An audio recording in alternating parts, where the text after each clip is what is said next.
core bridge work we're doing for May, pretty simple, just doing 4-point to 2-point. It's a great exercise for stabilizing hips, shoulders, spine, all the way through from pelvic floor to the suboccipitals.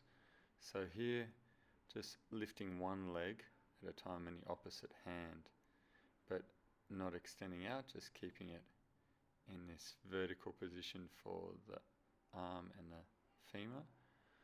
So, and then from there, making it a little bit harder when you decompress, extending the leg back, but really trying to control that spine so that when the hip extends, that it doesn't extend the spine, and stabilizing the shoulders so that you're not going from left to right, forward, back. Really trying to open up, lengthen out, and hit that nice line.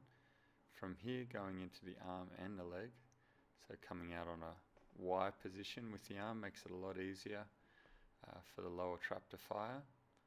So, and you also, when you go straight up overhead like a handstand, you're fighting that lat. So this makes it easier to get it up. I could go a bit higher there.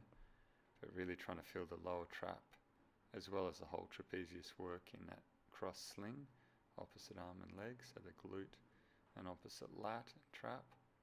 And then going more vertical, so really trying to reach straight up overhead and really lengthening out through the fingertips with that thumb pointed up, so you've got external rotation.